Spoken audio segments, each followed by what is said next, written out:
Show ആയിരിക്കും guys. Let's go, come on. ചേച്ചിയെ പ്രശ്നമോ? എന്ത് പ്രശ്നം?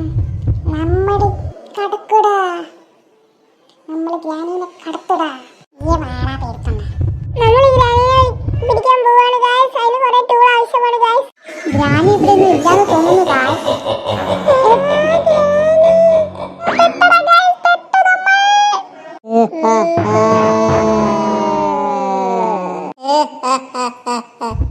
ചേച്ചി, നമുക്ക് അങ്ങോട്ട് മേലോട്ട് പോയി നോക്കാം. ചേച്ചി വാ, വിളിക്കാറാ. I see you, Granny.